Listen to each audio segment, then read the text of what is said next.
All right, all right, all right. We're just getting started here, guys. Just getting started, just wrapping up a couple of loose ends, but we did not want to keep you guys waiting. The Super GameRoom Dudes are here, and we again have a awesome jam-packed show for you guys with plenty of great things to talk about. And we will be right back in about 90 seconds, guys. So grab your waters, grab your popcorns, kick the kids out, kick the wife out. Super GameRoom Dudes coming right back. What time is it? Game time! Woo!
What up, YouTube? It's your boys, Detroit Love, P-Dubs, Nostalgia, and Michael B, the Game Genie, with another episode of the Super Game Room Dudes. Let's get it started.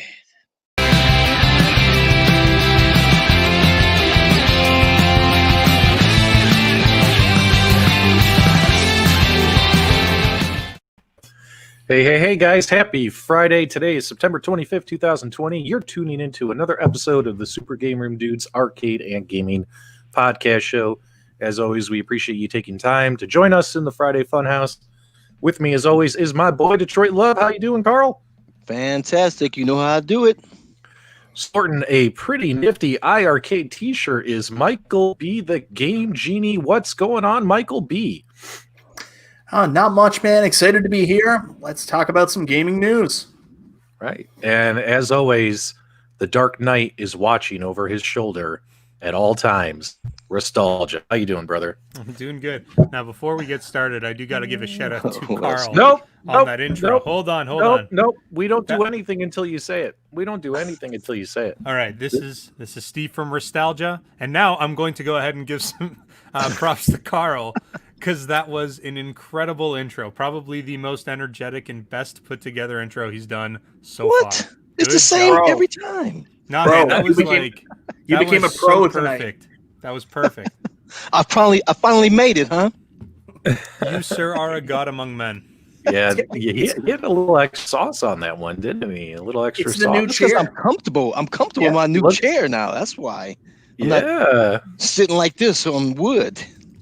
So check this out. We got Leo. Just saw this in my suggestions. That was a very clean intro, and you have some very interesting topics. Thanks so much, Leo. We do this show every Friday night. We broadcast on 4 YouTube channels simultaneously, which is pretty awesome. And no matter what chat room you guys are in, we will see your chats. We will share your chats on screen.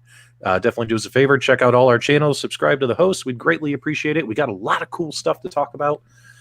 Let's share my screen here, guys. Let's kind of dive into it. So for starters, I want to talk real quick about the Neo Geo Mvs Cabinet. It is available now on Amazon, so you can pre-order it directly from that SNK Neo Geo website, the one that we've all been making videos on and showing all the same website, photos and specs and installation instructions and games list and stuff. But now you can also, as of this week, pre-order it off of Amazon. But what's interesting, guys, is, and keep this in mind, I don't know if this matters to you or not, if you pre-order it from Amazon, you do not get the bonus action figures that are supposed to come with the bundle if you order it from SNK directly. The price is the same. Obviously, through Amazon, you're going to get your free shipping, but you're not going to get your bonus action figures. So, guys, if action figures are important to you, you want to order through SNK directly. If not, you can order it through Amazon now. How do you feel about action figures, guys? Is that make or break? Taking a look at the action figures, I didn't care about those. I ordered through Amazon. I placed my pre-order this week. Anybody? Nobody's going to say anything on this. Crickets. You're on your own. You haven't ordered it yet? Well, we can't. We can't. In Canada, we don't have access to it. So. Oh, even still, you can't get it. Nothing's come our way north of the border yet. So. Yeah, nothing here in Detroit because we're too close to Canada. Yeah, we're just watching. A lot of folks are saying that was your best intro ever. Yes, he had his Wheaties, he had his Frosted Flakes. Detroit Love was on fire today. We greatly, greatly appreciate that. And a lot of people are like, I could care less about action figures. Thanks, guys. There you go. I see somebody in the chat just said they bested me in Leprechaun King, which I don't know if I believe. So I'm going to have to check that out. But if that's true, then that's what I'm going to do the rest of the night is beat that high score. So let's play games. Let's play games. Okay. And also, guys, we're going to try and do the quick stuff, get the stuff out of the way, the meat and potatoes of the show. Probably we're going to be spending an extensive period of time talking about this Arcade1Up cabinet, as well as the Xbox Microsoft purchase of Bethesda. But getting the quick hits out of the way, guys, just a heads up. If you're interested in the Nintendo Switch Hyrule Warriors Age of Calamity game, like P-Dubs, this Monday, they're going to be live streaming the game directly. So keep your eyes on YouTube. You're going to see they are going to show the first, I believe it's live gameplay footage, like the full, like actual walkthrough, showing you the game step by step for, I don't know how long the stream is going to go for. Hopefully for an hour or so, give us a good idea as to what's in store for us. If they just show 15 minutes, that's not enough. Because in 15 minutes, I'm still walking around collecting stuff, just like any RPG, right? You're not really getting into it. So, guys, keep your eyes out if you're interested in this game for next week. They will have plenty of videos showing the actual gameplay, the intros, how this ties into Breath of the Wild, all that kind of stuff. Personally, I'm excited about it. What about you, Nostalgia? I'm excited about it. I've never been a big Warriors fan. That style of game, but I think just because we are going to get kind of the storyline of Breath of the Wild and the whole prequel that kind of led up to that, it's going to be a game I'm going to jump into just because I'm really fond of Breath of the Wild, so going to have to give it a shot. NES Addict says he's got about 25 hours in already. Interesting. Jamie says she doesn't care about Hyrule Warriors. She's Puzzle Bobble. If you guys don't know that inside joke, I'm not going to share it with you, but if that's just been making its waves through the retro community, these systems need to come with Puzzle Bobble, or we will riot. Correct, guys? Correct. So, fair. Now, what else do we got? What else is going on in the world of gaming? So, I think I have something here. Let me make sure I have it. If not, we can just skip to the next one. Jamie's a guy, by the way, P-Dubs. Hey, I'm a guy. Oh. My bad. Sorry, bro. Well, what a blooper for the show, huh? What a blooper for the show. There are some questions, comments here coming in asking if we're hockey fans, myself and Nostalgia. I can't speak for Nostalgia, but I am missing the hockey game right now, so feel free to update me with the scores in the comments as things go along. Yeah. I think I'm the only Canadian who's not like a diehard hockey fan, so my apologies and my condolences to you. Yeah. So, speaking of the iArcade brand, they announced and showed off last week that they partnered with Technos, and we got a bunch of Technos games coming, including several wrestling games like Mania and things to their platform.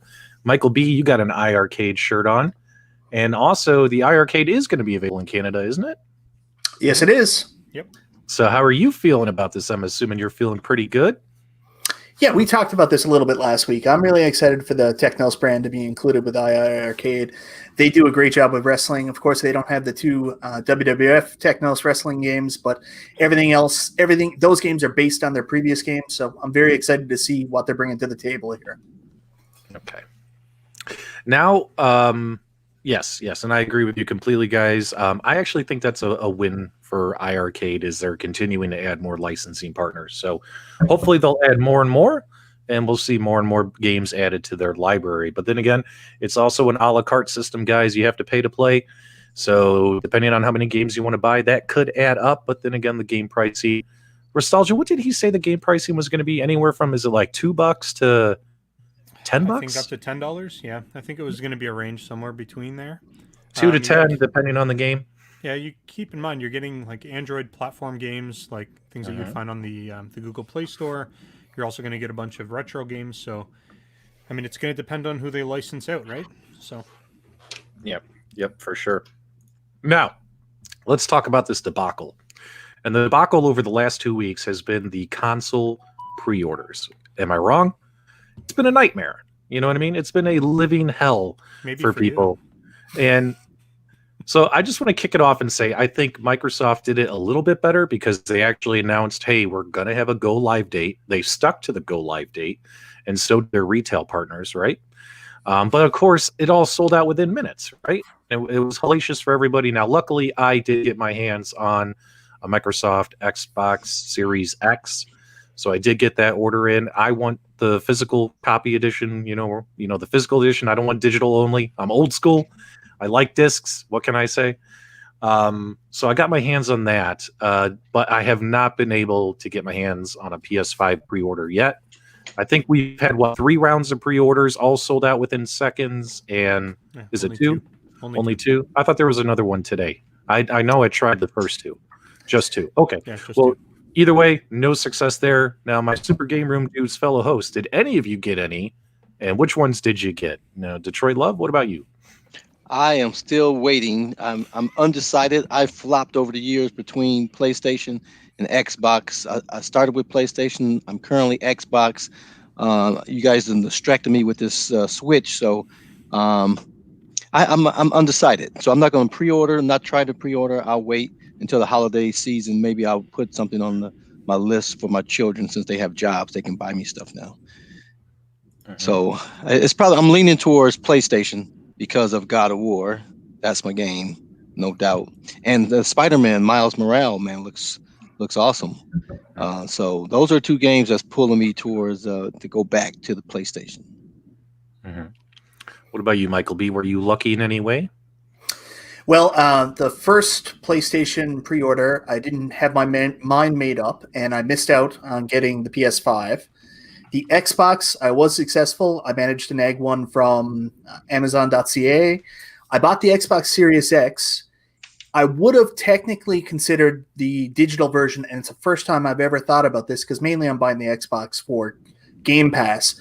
But there's a big problem with the Xbox side where the Series X is so much more powerful than the Series S. So it's really a downgraded system, not just a digital system. So Right. I couldn't. I had to buy the Series X. Then today was the second round of the PS5 pre-order, and I couldn't hold off anymore. Nostalgia, I don't know what the right term is, peer pressured me enough. So I bought a PlayStation 5 today as well. So I got both of them, luckily. Nice. You got both. Okay. Nostalgia, what about you, brother? I got everything. You got them all? Lucky man. Yeah, I got a PS5. I got the Xbox Series S and the Xbox Series X. And I could have probably gotten 10 or 15 of each at the rate that I was going because I really didn't have any slowdowns. I got PS5 on launch day when they announced it. I could have possibly gone in store and picked one up as well. And even today when the PS5 went out in the Xbox, I had access to so many of them. I guess maybe in Canada they weren't moving as quickly as in the US, but we also are 1/10 the population.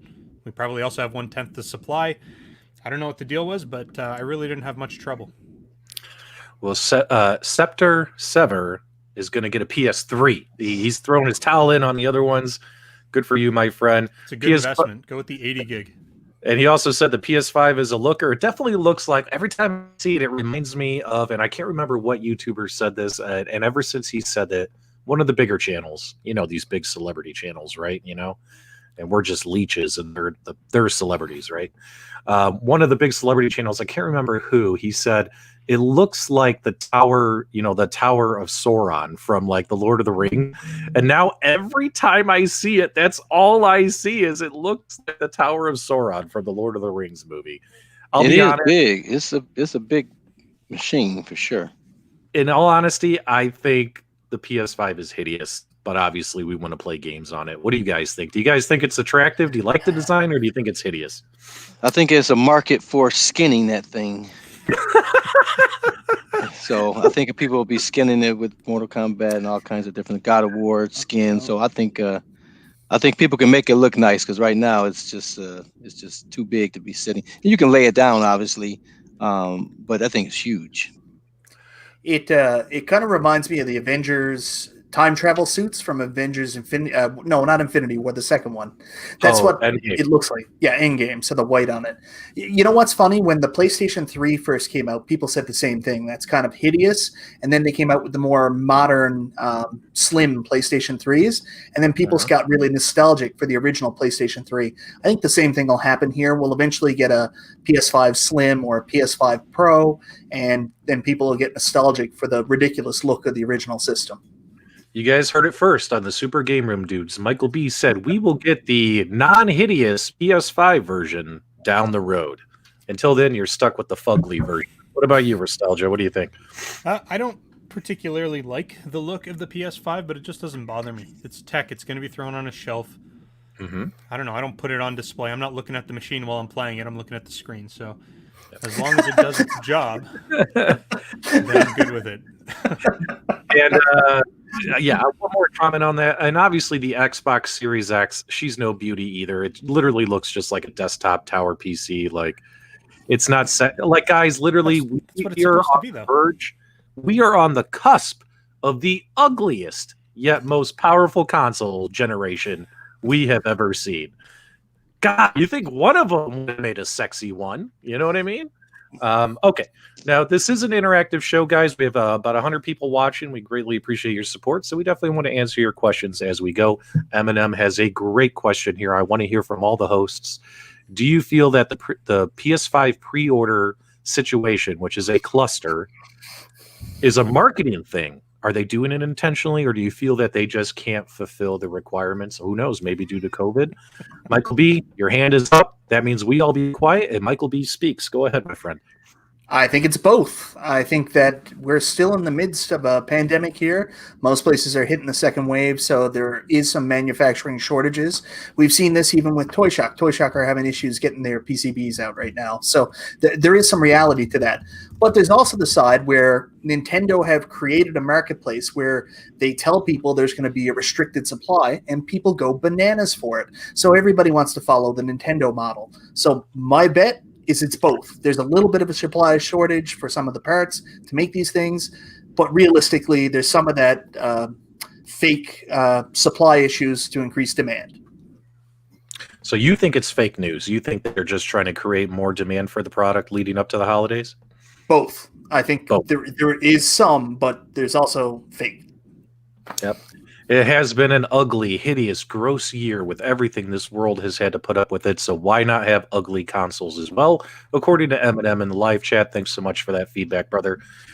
Nostalgia, that Batman looks like it's moving. Is it going to creep up on you and take you out during the show? Because that would be epic during this live broadcast. If that happens, then at least we have it on camera, and then this video better go viral. Yeah. The death of nostalgia live on Super GameRoom Dudes. Hilarious. Let's see here. What do you guys think about we also have a couple questions in the chat. We definitely want to get to you guys. Someone asked about the Oculus Quest. I myself not a big fan of that stuff, so I'm going to let you guys answer that. Nostalgia or Michael B or Detroit Love, what do you guys think about the Oculus Quest? Any thoughts? I can jump in here a little bit. So I've done a little bit of work with the VR systems, and I personally, when it comes to VR, I like to stick with the really high-end VR systems, or like the better the better VR systems. So this one is more consumer level. I don't want to say it's inexpensive, but it's kind of lower price point. I haven't seen too much on it, but nothing really excites me with it. I kind of lean in towards the HTC Vive. I think that one is a really good kind of VR system. So it just depends on your preference. This is going to be a good price to get into. Same with the PS4 VR system. That's a good price point to really kind of get your toes wet. But if you're really looking for a high-end experience, I would say invest in the hardware, because there is going to be a difference in terms of how you experience the game. Good stuff. Good stuff. And my older brother has the Sony VR stuff, and my younger brother has the Oculus, and they both rave about it. They enjoy it. They like it. They're always telling me I should be getting one or the other. I hadn't expressed much interest in VR at this point in time, but they seem to love it. Michael B., any thoughts? Are you into that stuff, the Oculus stuff? No, my interest in VR began and ended with the Virtual Boy.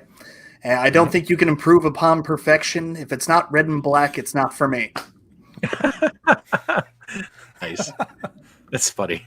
That's funny. And guys, yes, sorry if sometimes the comments cover Nostalgia's face. In fact, in his recent contract demands to stay on with the Super GameRoom Dudes, he did demand anytime he speaks, he gets a solo shot. So we are going to have to make sure we adhere to his contract demands. I'm just messing with you, brother. I'm going to blind everybody if you keep doing it. You're in the bottom window, man. Here, maybe if we go like this. No, we can't do that. Let's go like this. Listen, I'll take one for the team. It's all good. You throw me in the bottom corner. Well, but nobody puts baby in the corner, right? Nobody puts baby in the corner. No hard feelings, man. All right. Take it. I'm tough. All right. And since we're talking about Microsoft and PlayStation right now, let's go ahead and jump into one of our main topics of the show, and that is the Microsoft purchasing Bethesda. Now, obviously, this is kind of like a holy crap type, wow, no, whoa type announcement. What are you guys thinking in the chat, as well as what do my co-hosts think about Microsoft doing this? Fire away, gentlemen. It was a big move. And I don't think many people saw this coming, and if anybody did, I'm gonna say shenanigans, because this was really kind of out of left field. Like, nobody saw this coming, and it leaves a lot of kind of questions in the air. Obviously, we've got Bethesda that had some PS5 exclusive, or console exclusive, I should say, games coming out, or at least one game that we know of, Deathloop. So I'm curious to see, 3 years down the road, what it's going to look like. Is kind of Microsoft going to really hoard all of those really awesome AAA titles, or are they still going to do exclusive deals and sell them through Sony, or at least maybe do cross-console? Or I have no idea what's going to go on, but that's going to be really interesting to see. And there's so many good franchises that Bethesda has. They've got Doom. They've got Fallout. They've got Wolfenstein. I think they were working on a Commander Keen iOS app and Android app. Obviously, that's not for console, but they just have so much awesome stuff. So I'm pretty stoked. It was a crazy good move for Microsoft, and it's actually probably the reason that I picked up the Xbox Series X, because I was totally planning on just pretending that thing didn't exist. So you were going to buy it just to pretend it doesn't exist? The Xbox. No, I bought it because of the genius behind Microsoft on this move. Now, obviously, guys, we have some awesome franchises: Dishonored, Wolfenstein, The Elder Scrolls, Fallout, Doom, The Evil Within, Prey, Starfield.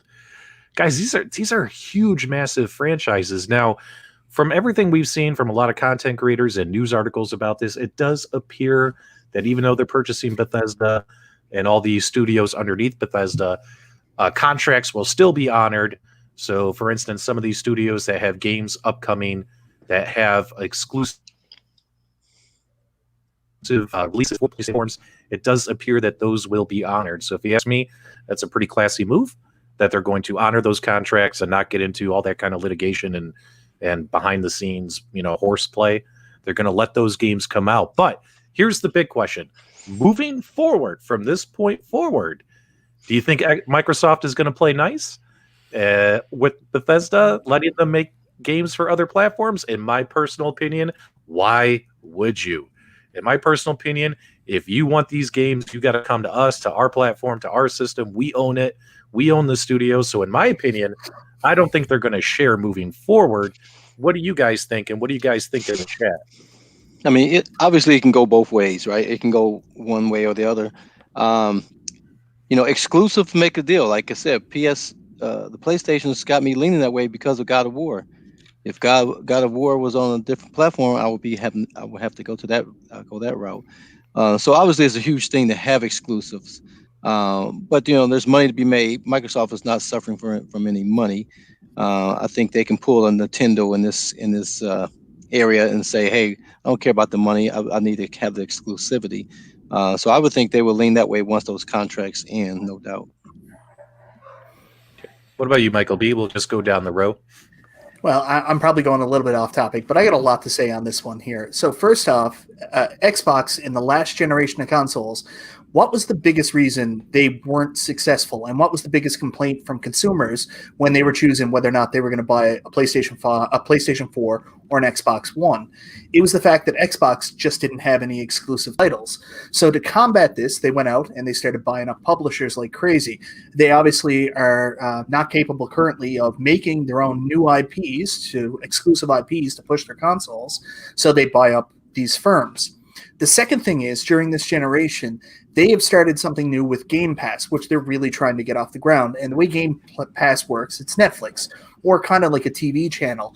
And it seems like they're trying to go more with the old TBS model. Ted Turner, what he did when he was starting up his broadcasting network, he went out and bought up all these movies, all these movie companies, and all these rights to movies, so he could constantly show them on his channel without having to pay royalties. So if Xbox is going out and buying up these companies, it's also so they can take their games, put it on the streaming Game Pass platform, and there's an upfront cost from buying the company, but they save the money on the royalties going forward. That's my thoughts. Will they ever come back on other consoles? No, because I think more than anything else, this is made to sell consoles and to improve subscriptions to Game Pass. Good stuff, man. I think you maybe just hit the nail on the head, Michael B. I mean, drop the mic. Do you have a microphone next to you? Can you just drop it on the floor? Well, Nostalgia, let's let you chime in real quick. And by the way, let's make sure we get you your solo shot, bro. Go ahead, man. Well, I don't have nearly as much to say about this as Mike does. But my thoughts are, I mean, they paid a lot of money, $7.5 billion. That's a ton of money to invest in a studio. Not saying that they aren't worth it, but that's a lot of money to put up. And one thing I've learned in my many years of business experience is that what money can't buy, more money can buy. So it wouldn't surprise me if they did play nice with Sony. I can see them certainly taking certain titles and making them exclusive, but I don't think it's going to be an all or nothing sort of situation. I think what Mike said is probably true. They want to grab the titles. They're going to put them into Game Pass eventually, and really give the advantage to Microsoft. But they know that even if we're being super conservative, it's going to be a 50-50 split between people buying the Xbox versus the PS5. And I actually think more people are buying the PS5 than there will be buying the Xbox. So I think it'd be really silly for Microsoft to leave that kind of money on the table when they could just license out, or they could release these titles on another platform and capitalize on that. So here's my 3 cents. And if I can add there too, also you got to remember they're not just buying those titles, they're buying the talent who's created those titles. So there's things that's on the drawing board that doesn't have a name yet, right? And so those things definitely can come out as an Xbox exclusive product. They can also work on other projects and make those other platforms better, or those other projects better. And so I think it's a huge thing to get that much talent to come into the studios to start making some excellent games. So I'm excited about it. And then the other side of the coin is too, with Xbox doing sort of what the cell phone companies have done and offering the subscription base, right? Basically, they're saying instead of giving us your money out the gate, you can sign up for $30-$40, whatever it is, a month to buy the unit over 2 years, and you get the Game Pass with it. So I think that's a brilliant move to allow more people to get into the fold that otherwise would say, hey, I can't afford to buy this cabinet right now, but I can afford $35 a month. So I think they're hitting some home runs here. 7.5 billion. 7.5 billion. Hell, when the Star Wars franchise was sold, it was sold for what, about 4.5 billion, something like that. So 7.5 billion for video game studios. What a video world! Games are one of the largest industries in the world right now. It's just amazing. You know what I mean? Amazing. Oh, look at this. We got a funny comment here by Steve. Xbox is the Vince McMahon of WWF of video games. There we go.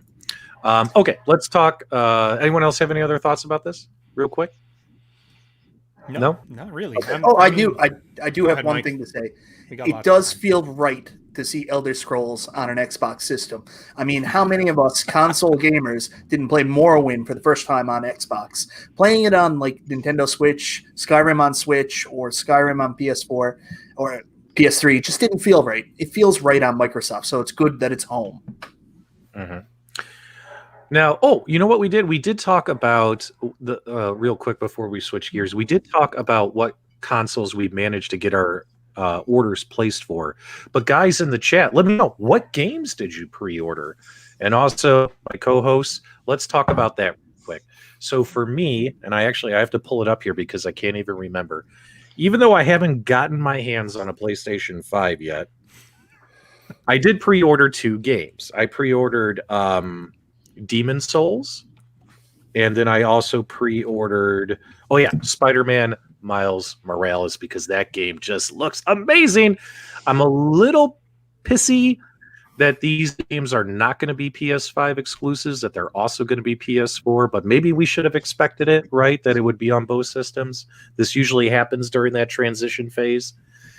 PlayStation kind of seemed to lie. They kind of seemed to say these are going to be PS5 exclusives, and then we found out 2 days later, oh, no, wait, they're coming out on the PS4 too. So those are the 2 PS5 games I pre-ordered. What about you guys in the chat? And Michael B, Ristalgia, what games are on your list, whether you've ordered them or not? Go ahead. Go ahead, Mike. For PlayStation 5, it's a very short list. So far, it's only Spider-Man Miles Morales that really interests me. On Xbox, I'm going to get the best game, which is called Game Pass, which is all the games. So I'm very excited about that. Yep, I have Game Pass already. Love it, love it, love it. And Nostalgia, go ahead, man. I've actually not pre-ordered any titles yet. Not to say I won't pick any up, but I don't really believe in pre-ordering games as much as I do believe in pre-ordering consoles. It's just kind of a personal stance that I have. But the games that I think I'm leaning towards, obviously, I do want to get my hands on the new Spider-Man title. That looks really, really good, and the Spider-Man for PS4 was fantastic, so I'm excited for that. But I'm very excited for the new Sackboy game, and I'm a big Little Big Planet fan. I absolutely love that game, so I'm excited for that. That'll be something I pick up on launch, and then there's a bunch of other ones that are coming out in December, like kind of, what is it called? Bridges of something, I can't remember the name of it, but that looks really, it's a terrible name for a game, but it looks like it's a great name, it looks like it's a great game.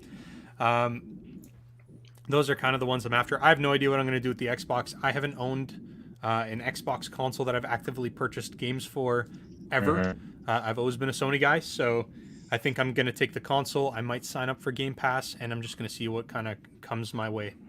If there's anything really exciting, then I might pick that up.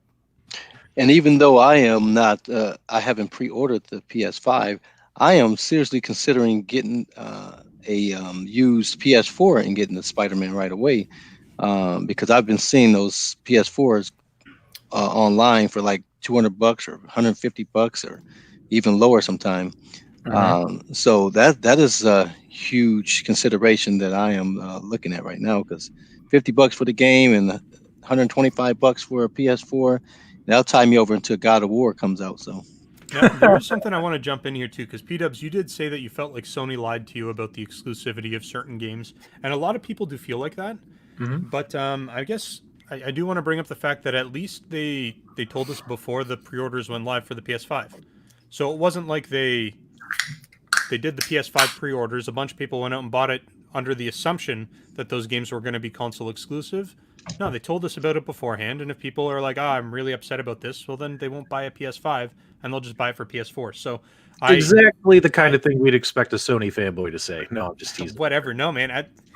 My point is that it's not the most ideal way to handle it, but they did handle that in probably the most appropriate way that they could have, given the fact that they were going back on the exclusivity of the new gen console. So I think that's at least fair.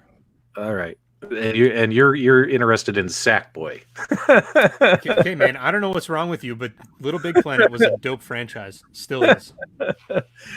Oh man, yeah. So obviously we're excited. We're all excited about stuff. Now, when it comes to the Xbox, so I did get my Series X, and obviously we really don't have exclusive games yet, though. But when it comes to pre-orders, I had to do it, guys.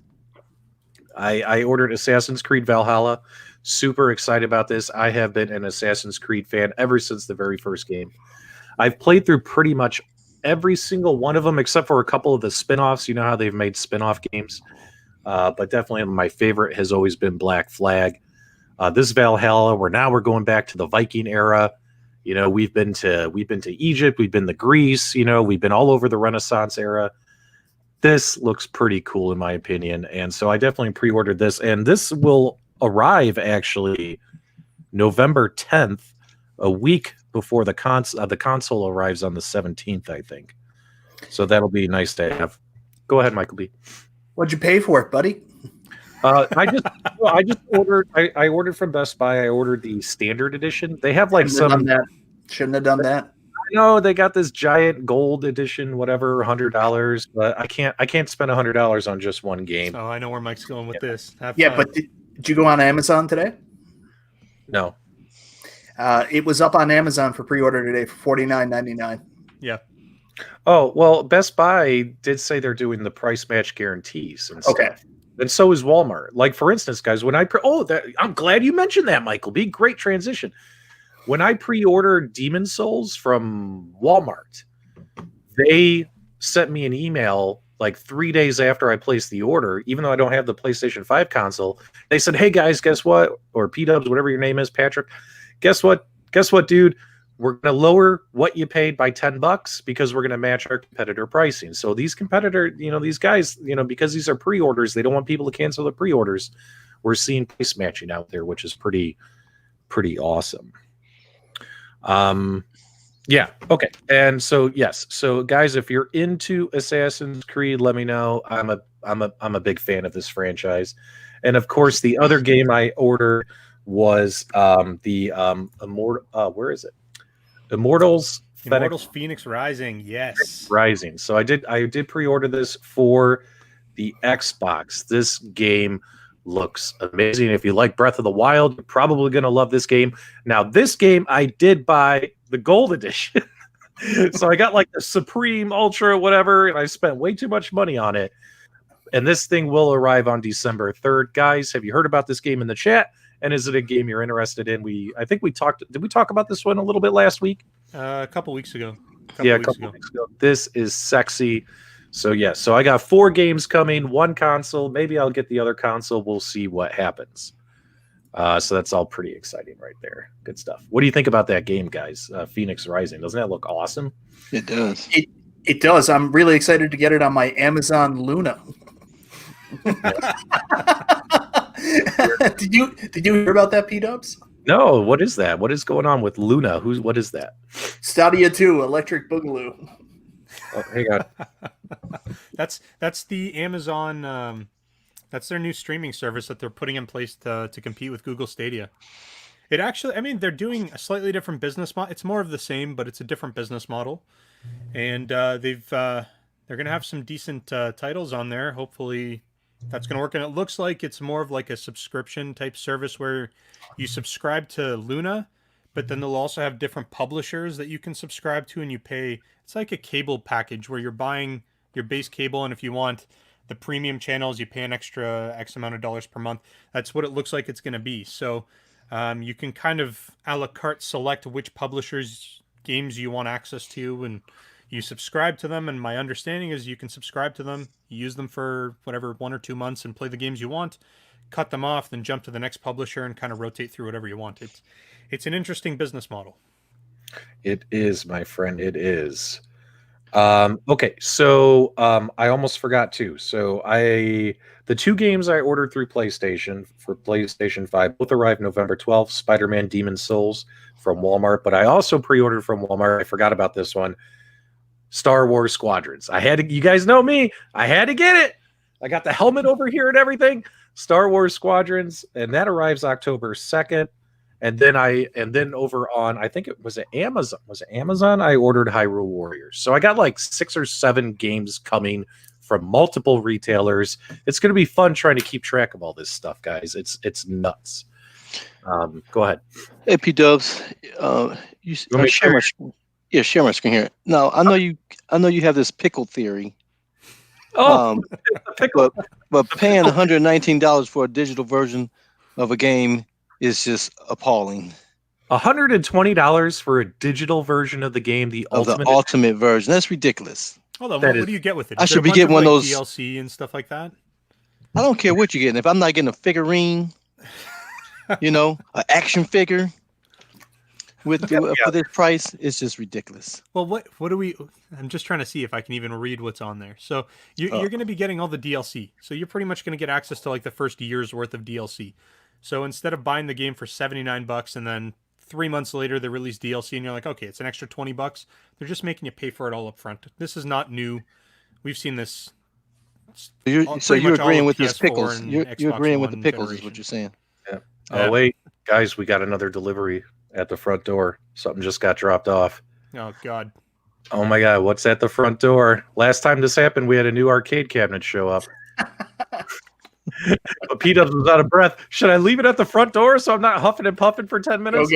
Go get it. Leave it at the front door. Oh, I got Ask your wife to bring it in. All right. You guys monitor the show. Nostalgia. Keep things chucking here. I'll be back in just a couple of minutes, guys, because obviously I don't want this to get stolen. I'll be right back. Hang tight. I'll lean in on the pickle theory.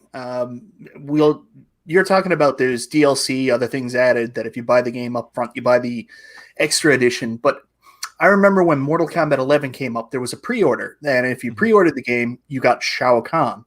Now, I haven't been following. I never usually buy DLC. If you're not going to sell me the whole game up front, I'm not going to buy it. Or you get some good companies, like they did a really good job with the Witcher series. When you buy DLC from the Witcher, I mean, you're essentially getting a whole new game. And that was the same way Horizon Zero Dawn and Spider-Man kind of did it as well. So I'll jump in on that. But going back to Mortal Kombat 11, Shao Kahn was a pre-order bonus. Did he ever come out as DLC? Can I play as Shao Kahn now if I go in and try to buy him? I have no idea about that specifically, but I do know that business model. Lots of games have done that. Dragon Ball Fighter Z was another one that did that, where they had pre-order bonus. You'd get, I think it was Super Saiyan God, Goku, and Vegeta, and you could play as them if you pre-ordered the game. And then like 9 months later, maybe 10 months later, they released them to download as a package on the PlayStation Store. So I would imagine that they would have done that. It seems stupid that they wouldn't, but. Nothing exciting this time, guys. Just a new camera that I ordered because this webcam sucks. So I ordered a really nice camera. So at least that arrived. Okay, cool. Where are we at now, guys? Are we ready? Yeah, we're about 45 minutes in. We definitely don't want to make this a super long show tonight. So let's head on over and let's talk about this infinity table by Arcade1Up. I made a video today. It got put on CNET and the Arcade1Up website, and we got a quick trailer we're going to play for you. It's less than a minute. We have well over 100 people watching. Thanks as always for your support. I want to hear your guys' feedback on this product because this is a totally different avenue for Arcade1Up. So let's talk about it. Here's the Infinity Gaming Table. Welcome, guys. This is Arcade1Up. You know us. We're the guys that brought you all the games that you love and reimagine at your house. And now let me introduce you to the best product you've ever seen. It's the Infinity Gaming Table. We have the best library known to mankind. And we're doing that by partnering up with the most incredible brands in the world. Think about Parker Brothers and Hasbro, who make Monopoly and Scrabble. This is game night reimagined. All right, so the feedback's already starting to come in. Pitbull thinks it's crap. In fact, he said it was crap 3 times in the chat. That was funny. Mofo's game, I want that infinity table, bro. Now, what I can tell you is it's the feedback, the comments on my video. I released a video a few hours ago. It's already gotten over 1,200 views, real-time views, and the comments section has been a mixed bag. It's been very polarizing. A lot of my viewers are saying, this looks cool, I'm interested. And a lot of them are saying, well, what the hell's Arcade1Up thinking? So, Detroit Love, let's have you kick it off. Go ahead, buddy. All right. Well, all those comments you just said, I said the same thing about the Space Invaders cabinet. So just because someone says that doesn't mean that someone else is not going to like it, obviously, right? But if you ever played Monopoly, which is one of my favorite board games, and you had to put all that stuff back up and sort out the money back at the end, to be able to do that digitally on a table is fantastic. I think it's a great idea. I mean, obviously, it's not going to be for everybody, but my family, we love board games. You don't have to have a stack in the closet. Walk over to the table, hit a couple of buttons, and we're playing. So I think it's an awesome idea. I'll get that before start the Space Invaders cabinet any day. Okay. Michael B., what do you think? Just initial impression before we dive into it. Okay. Well, this is not something me personally I would be interested in, but I definitely see the appeal as a young father with a child, constantly having big boxes of board games up on the shelf that you got to pull out, make sure all the pieces are there so you can enjoy it with your kid. It's a lot to have something like this. It's an all-in-one cabinet with access to so many games right there that's simple and pull out that you can enjoy as a family. There's definitely a market for it. I think some of the people that are commenting that are negative about it right now, especially from the Arcade1Up fan base, I mean, they're fans of arcades. This is a completely different product. So this, like I said, it's not something that really appeals to me. So it's tough. Like we as YouTube content producers or whatever you want to call us YouTubers, if we make a video that's a little bit off brand, usually our fan base come back and attack us, our diehard fan base. They'll tell us we don't like that video. And I think some of that is what they're seeing here. There's a market for this. This is a great idea, but the core fan base might be having a hard time with it right now because they're seeing this and they're saying, where's my outrun cab? Where's my pinball? And, they're thirsty, so they want to see what they want to see. Nostalgia, what's your initial impression? And then we're gonna deep dive into this because there's definitely some interesting things, pros and cons that I want to discuss.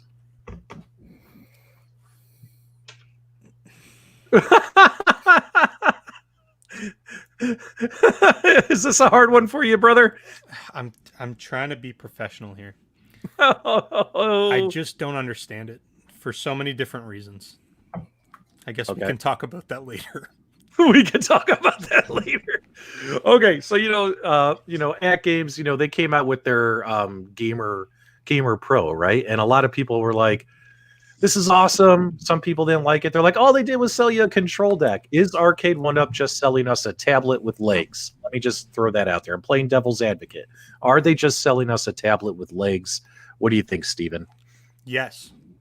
Steven says yes. Okay. That's what you're getting. 100%. These are Android-based games. Mm-hmm. They're running on a large tablet screen with an Android-based chipset inside. That's what you're getting. It's got an enormous, ugly bezel on it. I mean, I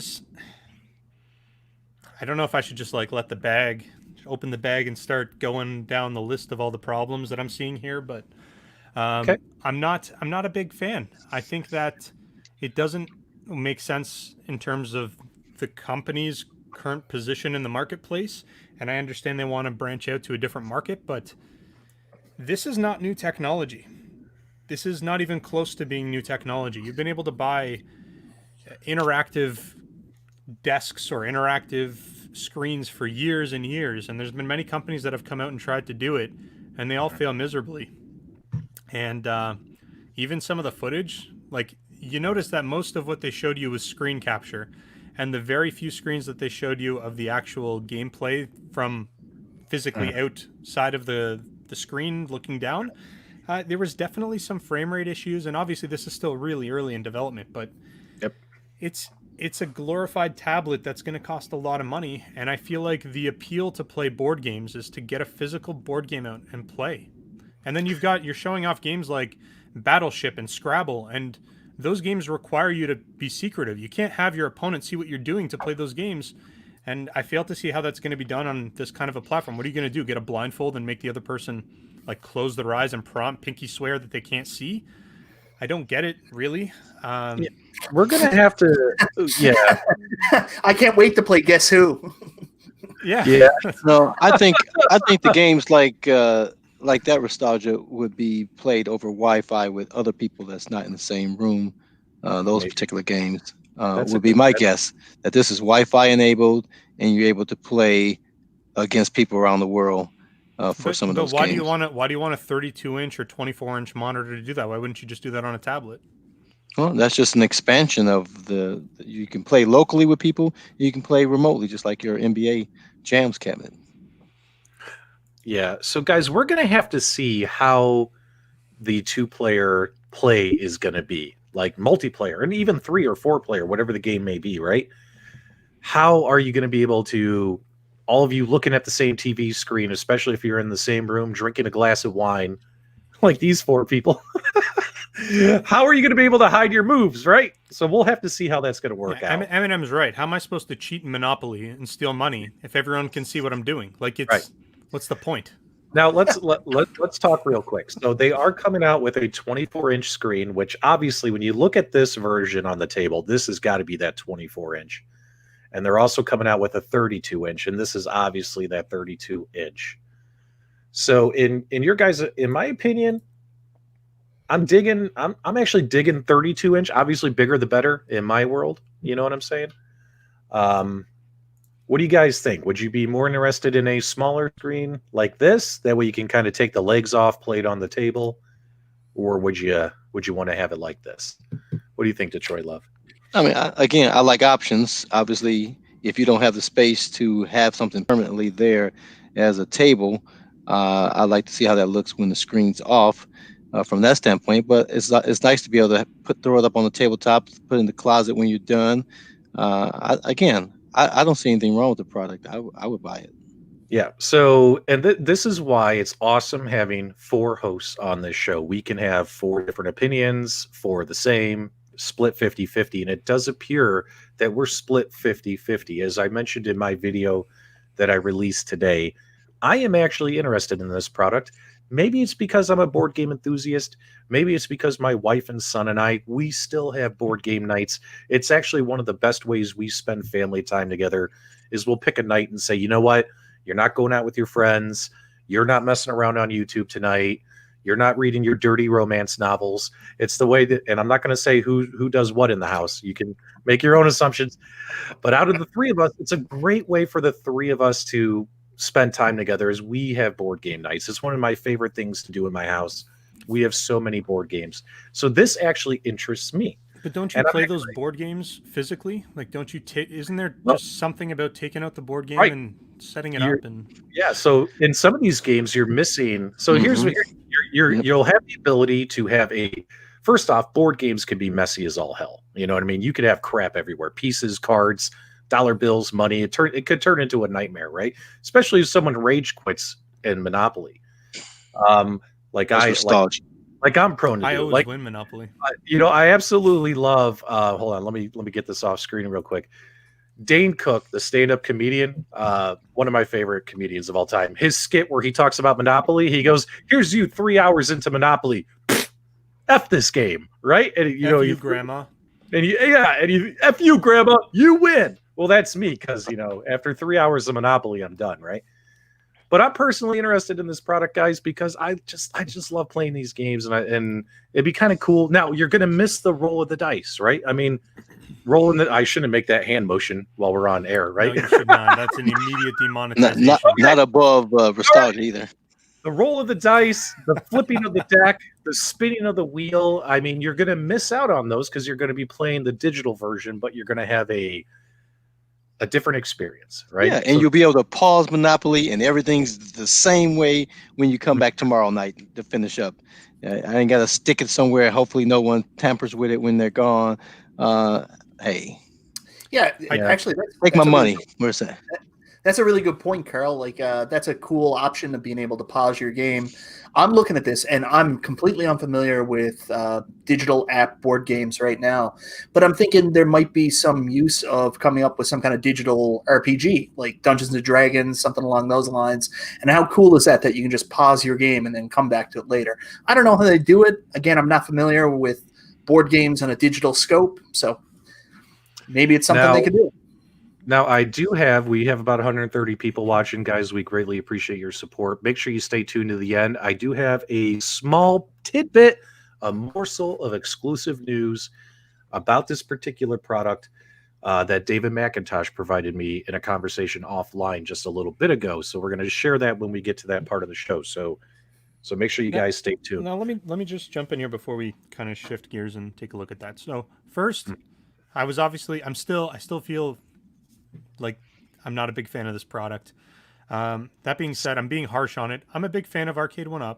I think I just spent like $2,000 on cabinets for pre-orders just in the past couple months. So I buy their products, but I just, when I think of board games and I think of the appeal of this, yeah, it's got novelty appeal. I feel like maybe people will buy it and maybe they'll think they'll use it and they'll use it a couple of times.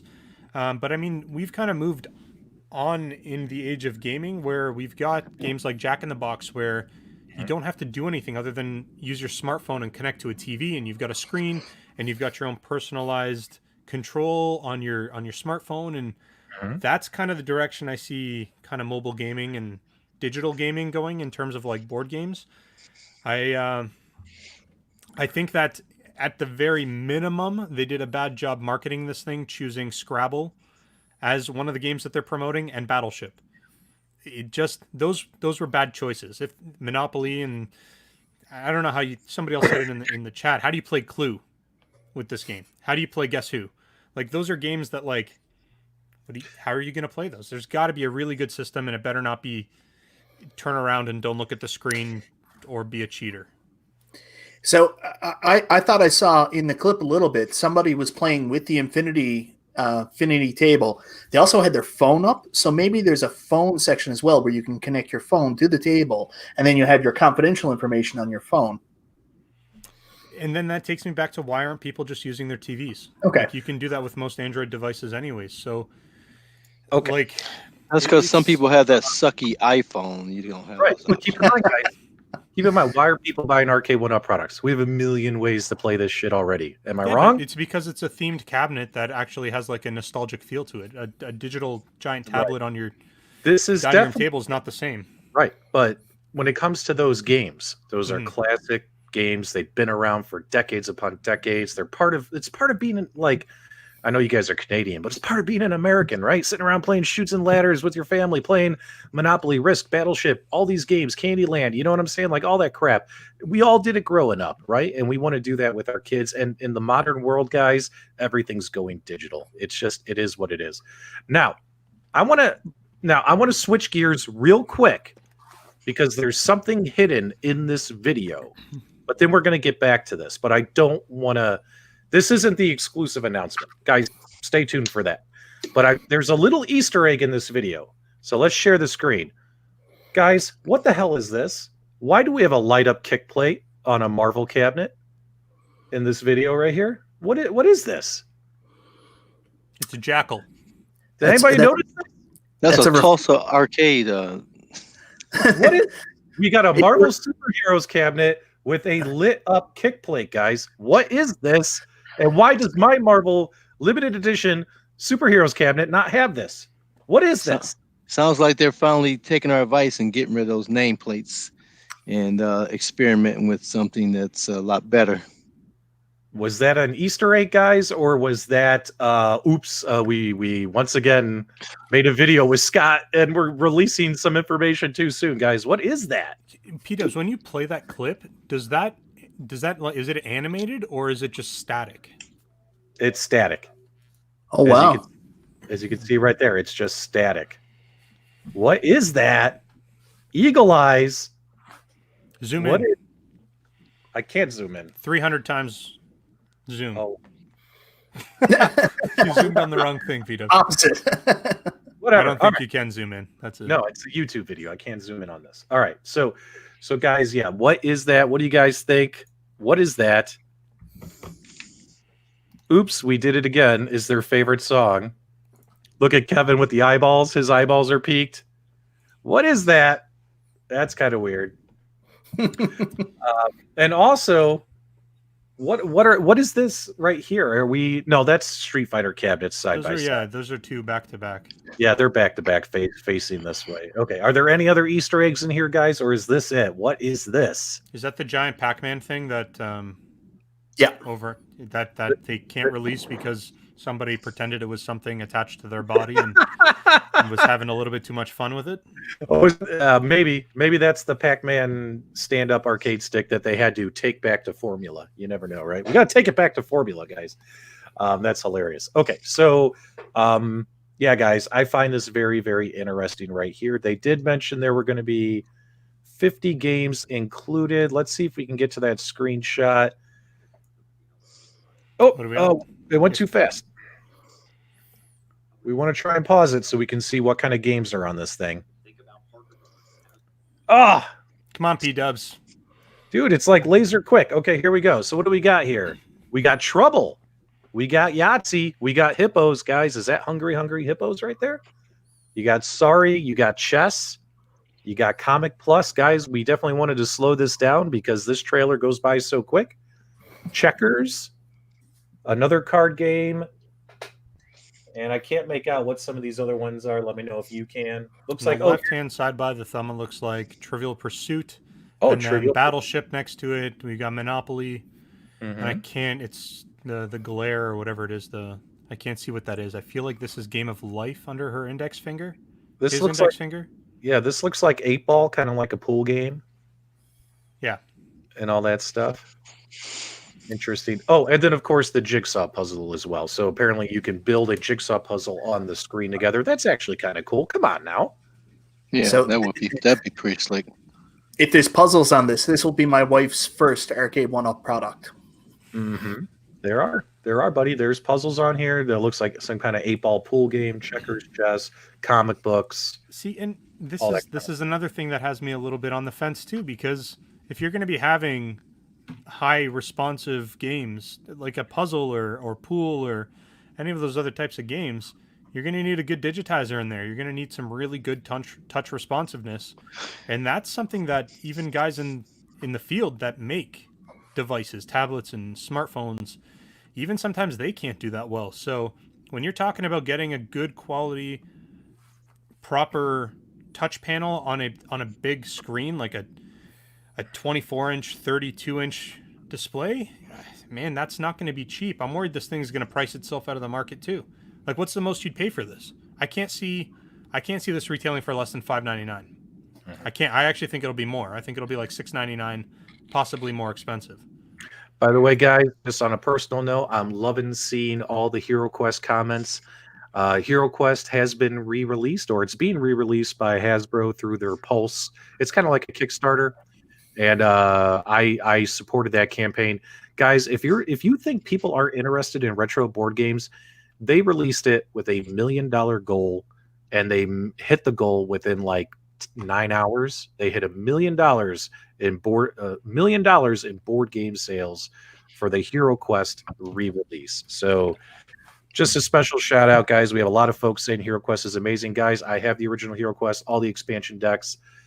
Love it, and yes, I did order the re-release. Okay, let's keep Dubs. Before you move on, share my screen here. Here's a close up to that kick plate there. Oh, let's see. Oh, yeah, thanks. Is that it? That's it. No, that's it. That's definitely it. That's it. I don't know what that is in look like, relation. I don't know how that relates to the cabinet. It looks like some sort Is of like. Is it just the power glove? I mean, it's superheroes. Is he just holding the power glove? Maybe is he making a fist? Is that what it is, or is it like the cup of Christ in there? I think that's what the it Holy is. Grail. Solve the mystery. I mean, look at this right here. Look at this. That looks like Detroit Love. Hover your mouse, because my mouse isn't your mouse. Hover your mouse over the middle. Literally looks like the cup of Christ.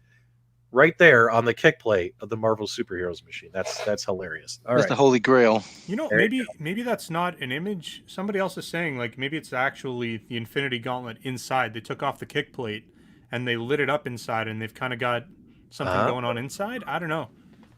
What are you up to, Arcade1Up? Interesting. Okay. All right, let's finish talking about the specs, and then we're gonna of this particular product, and then I'm going to give you guys a little bit of information that David gave me today to kind of share with everybody. But Michael B, I want to give you your chance, brother. What were you going to say? Yeah, I just want to go back to that kick plate thing. That's a Marvel Superheroes cab. Do we think they're going to make any more Marvel Superheroes, especially with X-Men versus Street Fighter and Marvel versus Capcom coming up? It seems very unlikely that they would have another version of Marvel Superheroes so soon, right?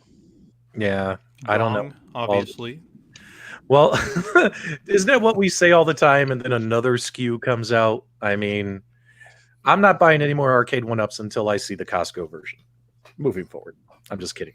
All right, but not really. I'm not kidding. I'm serious, but I'm not. Okay, let's get this back on the screen. Now let's talk. Now that there are some cool features on here, and what's cool is we're having a nice debate. Detroit Love and me are into this product. You guys are not. Looks like half wrong. Looks like, dude, we have about 150 people watching. Looks like half of them are into it, half of them are not. So this is a very polarizing product for Arcade1Up. Should they have gone in this direction, or should they have just stuck with arcades, right? But let's get the specs up here. In all fairness, we definitely want to give it its just due. It does allow dynamic zoom. You do have your tactile feedback, just like your phones. High resolution screen. Social play, connect to other players worldwide. Safe connect up to 6 players. Jigsaw puzzles. So Michael B, you now need to buy one. You have no choice. Your wife is going to make you buy one. The coloring books and comic books for the kids. Now it says also available. Now it comes preloaded with a selection of classic Hasbro games. Now they say it comes with 50 games, but it looks like the ability to get more. You know what I'm saying? Like with these coloring books and stuff. I'm wondering if it's going to be an app store, kind of like, I mean, that's why it's called Infinity. It's an unlimited amount of things you should be able to put on it. So I think that's where the name comes from. 50 wouldn't have been Infinity. They should have just called it the Fitty table if that was the case, right? We got the Fitty table. All right, so plug in, and of course your detachable legs, and comes with games and stuff. So we definitely wanted to give those specs out there. All right, so can I get different legs? Can I get wood grain legs?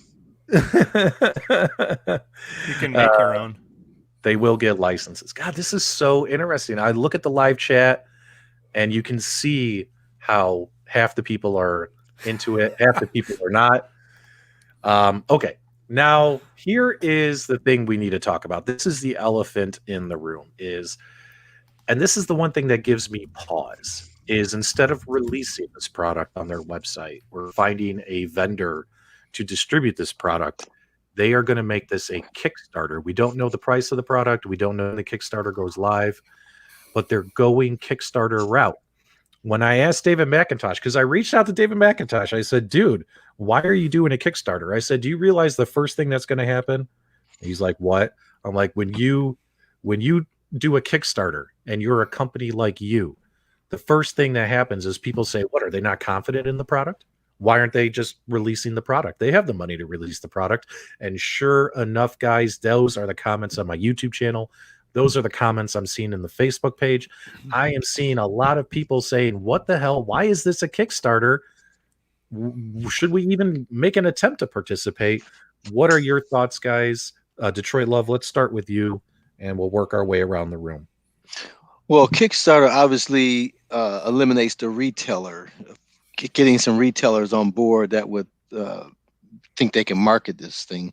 So obviously going direct to the consumer. If the Kickstarter is successful, people get it, directly. So that's one way of looking at it. Okay. What about you, Michael B? Thoughts on it being a Kickstarter? I really have no problem with it being a Kickstarter. I don't have any inside information about Arcade1Up.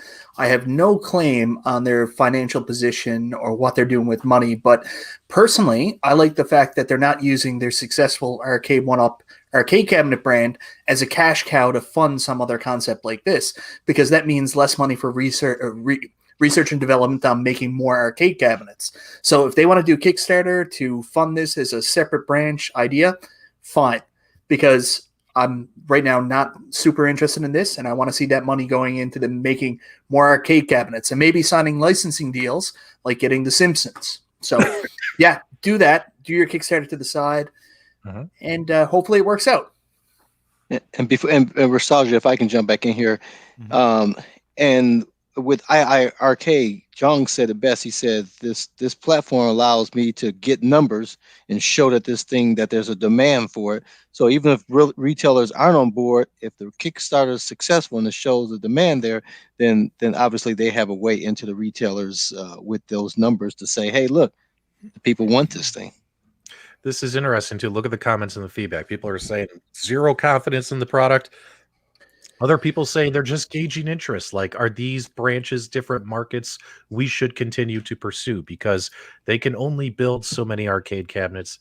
There's only so many arcade products they can do, and there's only so many arcade products we can buy and fit in our homes. Look right here, play games. No confidence in sales, plus retailers didn't want it. Kickstarter, don't fool yourself. Very interesting. Very interesting thoughts there. Nostalgia, you haven't had a chance to comment. Go ahead.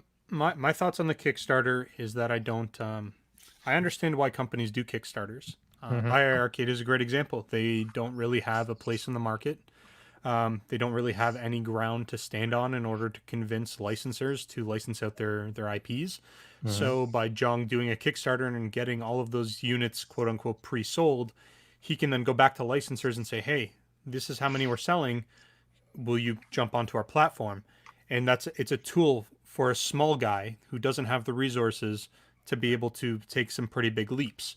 A company like Arcade1Up, in terms of what Mike said, where you think it's a good idea to do a Kickstarter so that way they don't have to invest in the R&D to actually build this, I completely disagree.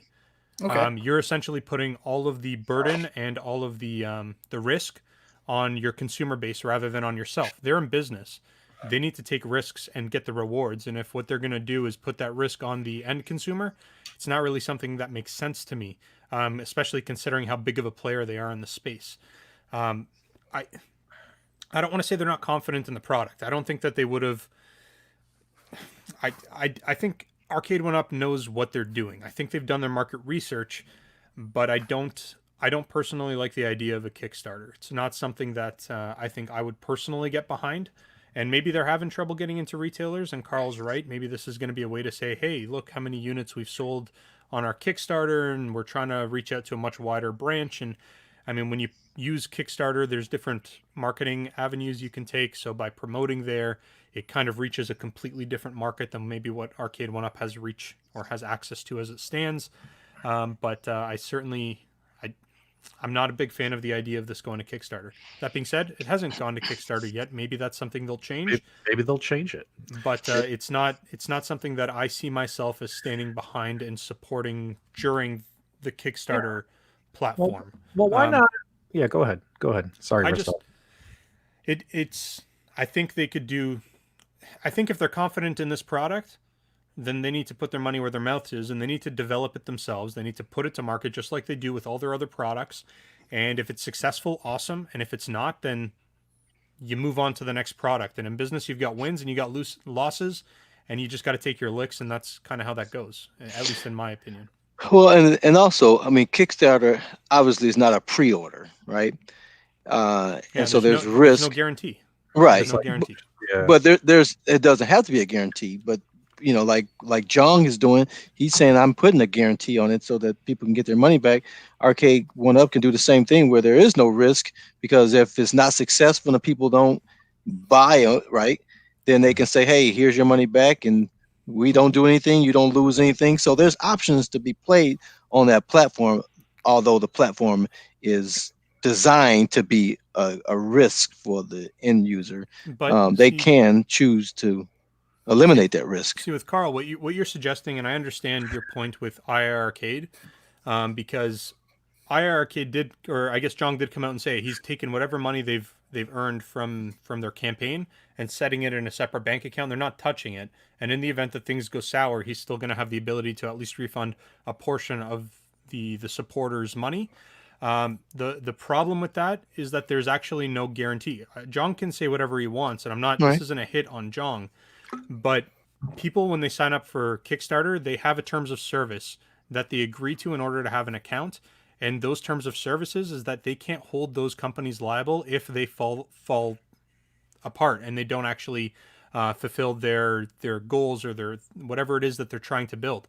There is actually no security in that, regardless of what any person says at any level of the chain. There's nothing legally binding that keeps them obligated to fulfill that, other than just trying to do the right thing. Right. Okay. All right. Let's take a pause here. Let's let's take a breath. Let's take a breath. Okay, guys. So taking a look here, I think Detroit Love are interested in this product.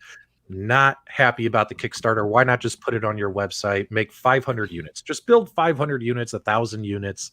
Pre-sell and then Pre-sell and then put them on your website as a pre-order and see what happens, right? And if people sell out the pre-orders, produce more, right? Why not just make 500, 1,000, see if there's actually an appetite for this?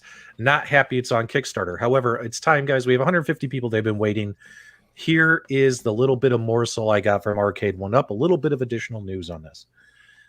One reason it's going to Kickstarter is there will be stretch goals awarding additional content, and here's what's interesting, and accessories when the campaign hits milestones. So this thing is going to have accessories. Now, what kind of accessories can we put on this thing? And how do you guys feel about that little bit of news? Stunned audience. I'm not convinced again. And it's not, I'm not trying to be super negative about it, but my perspective on this is that Kickstarter is really expensive for a business. They take a percentage off the top. That's less money going to them. They got to pay a fee for the company that actually handles the transactions, and Kickstarter takes their little portion as well. If what they're looking at doing, this to me is 100% a marketing play. This is promotion. They can position it any way they want. What they're doing is they're trying to get proper exposure to a new market. Kickstarter, have you ever gone to a Kickstarter where they didn't have milestones and different, if we hit this much breakthrough, you'll get this item? And that's the structure for Kickstarter. So I'd be surprised if they did a Kickstarter without having that. That being said, it sounds like there's going to be a lot of DLC attached to this. Yeah, maybe DLC. Maybe if we hit a certain amount, instead of getting 50 games, you'll get more games. But then again, the accessories thing I find intriguing, because when I look at this thing, what kind of accessories can you put on this thing? I like how somebody put cardboard cutouts in the chat so you can hide your dude. You guys are brutal, man. You guys are brutal. We're trying to be nice. Wow. Go ahead. So I'll jump in. I don't know how you can really put accessories on this table. Looking at the design, the concept that's been provided, I mean, I'm throwing stuff out there, which is, dream ideas. Like, what about pinball bumpers? Maybe this could be like a little pinball table itself, and they could throw some of the Zen Studio licenses up there. But where would they go? And is the table stable enough to do that? Well, what about landscape arcade games, vertical arcade games? Maybe we can play it on that, and maybe there's an additional control deck. But I don't see an easy way that could be connected to what we're seeing in front of us. Maybe it would be more of you lay this thing not on the legs but on a table and then use it. I don't know. But accessories definitely leads more to hardware than any kind of DLC idea that I would have. Right. Maybe a pen. Maybe accessories. Accessories could be. Like Accessories could be two stools that go under there when you're not using, so little kids can sit across. I mean, there's some options there. If they're going to start going into like physical accessories, then they're going to need to possibly even reconsider the design. You're going to want at least a drawer or something that you can put those accessories in, right? Like you don't want to have to buy a separate box to put all your accessories in. So I think that, like I said, I don't think Arcade1Up is stupid. I think they know exactly what they're doing, done their research, and obviously, I think this is well thought out. We just only have a very tiny piece of the puzzle, which is why there's so much speculation going on. I'm sure that as things develop and we start seeing more information, Maybe my opinion will change. Maybe I'll be less harsh on this. But right now, as it stands and what we've seen, I guess I'm not super excited. I don't know if you can tell. I could tell, and also, wow, the chat's just going haywire, guys. So definitely a mixed bag in here. I could see styluses, maybe cup holders, maybe a stool, a mini stool. I don't know, a stool for ants. I don't know, because this thing isn't that tall off the ground. Hey, maybe they'll send you smartphones that you can use with this thing, because nobody has those. Was it Zoolander, where he's like, what is this? A school for ants? You know, it's a stool for ants. You know what I mean? Like, it's not that tall. I don't know, guys. In all honesty, I think I have to be honest. Arcade1Up, if you're watching the show, I have to be honest. I'm interested in this product probably because my family is interested in board games and stuff.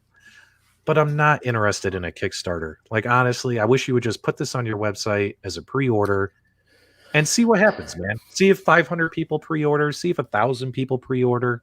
You know what I'm saying? Like, you don't have to make 10,000 of these. Go ahead, Michael B. Well, as soon as I put my hand up, Carl flipped to this other angle with his dope new chair, and that's the only thing I can look at right now.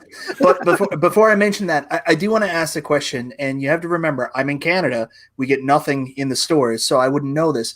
But has a similar product ever been on a retail space before? Yeah. I don't. Yeah. Well, like in an actual retail space, like Walmart, well, I don't know Sabres. what they've done in the U.S., but I know that similar products to this have been released, but they were much more expensive. So I think Lenovo maybe did one, IBM at the time. I can't remember who it was that released it. I think there was at least 2 or 3 that hit mass, and they were 32-inch and I think 42-inch displays, and it was exactly what you're seeing here, but they were complete commercial failures. Commercial failures. And the thing about that is it wasn't an Android-based system. You got a full functioning PC in there that was quite powerful, and you could do so much. You could check your emails, you could go on Google, you could watch Netflix, you could go onto those online games and play Dungeons and Dragons. You could do all of those sort of things, but they were still a failure. But they were expensive. I think they were like $1,500 to $2,000, depending on what you bought. Super expensive. But that goes to my whole point. This technology, if you want a good quality product, it's not cheap to manufacture. If you guys are expecting this to be $200, $300, then that to me is going to be like, I'm really concerned about the level of quality going into this thing. So do you think this thing is going to be priced over 500? Yeah. And maybe that's why it's going to Kickstarter? Like, they don't.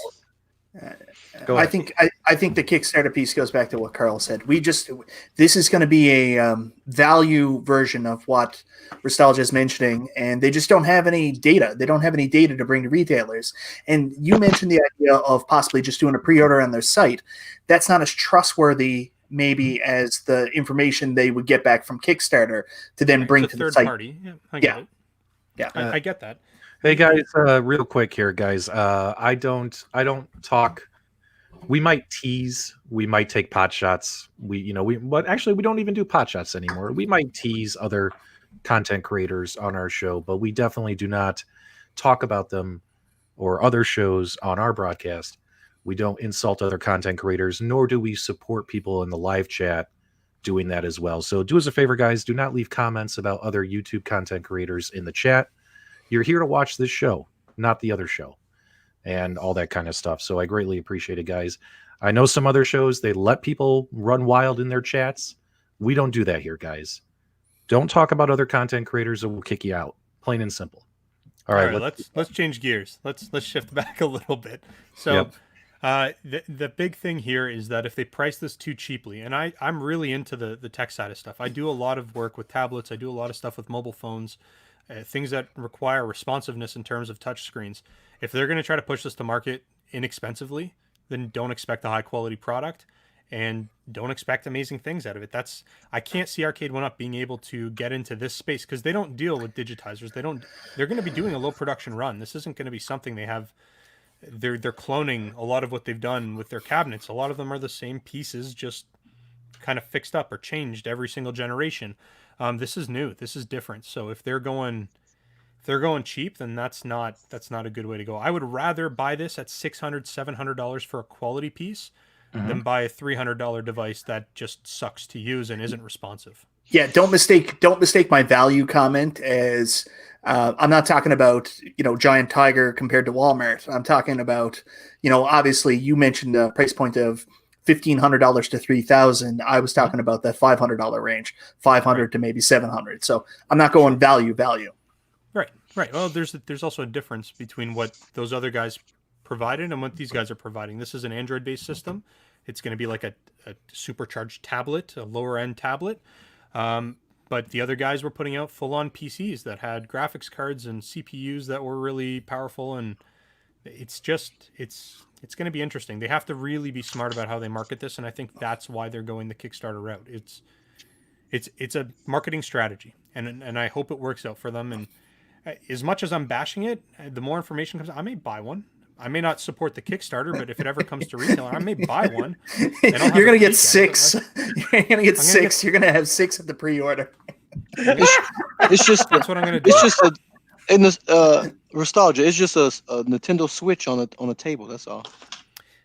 Oh, good right, thought. but the Nintendo Switch touchscreen's fantastic. It is. It's fantastic. Yeah. That's It's my wonderful. point. Like, that's going to make or break the experience. If they're going to have everything touch related and the touch sucks, Yeah. it's not even worth the investment. Okay. Good. Well, we all know whenever they partner with Code Mystics, they do well. Play Games left a good comment here. Now, if Code Mystics, not Play Games, if Code Mystics had involvement in this, does that would be a +1 in my opinion. Like that It's gives going you. to be running on some sort of Android system.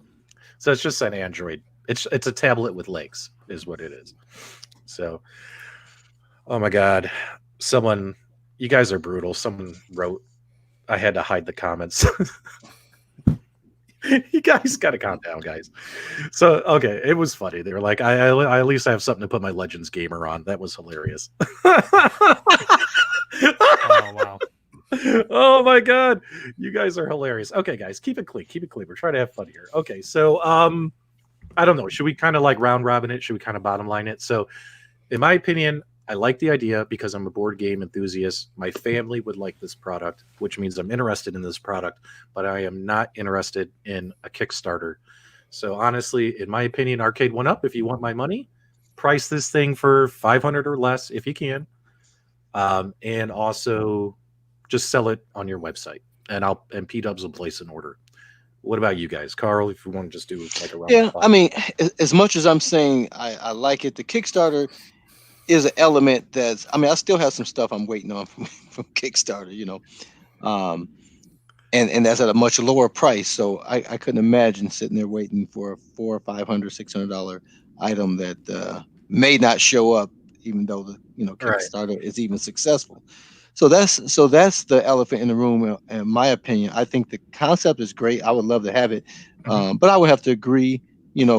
I would love to have seen them gone a different route than the Kickstarter. Yeah. That just puts an unnecessary risk in a product that I would buy from a Walmart today. Just put it. I mean, they sell directly. Just put it on your website. You don't need to do Kickstarter. Okay, Michael B. Your final thoughts on this one? I'm buying Arcade1.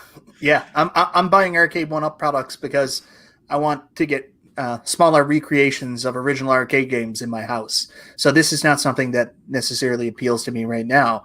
However, I do see the advantages of having this as a family device, and depending on how it reviews, maybe it's something that my wife and kid will be interested in down the line. But again, I'm buying arcades. That's what I want to buy.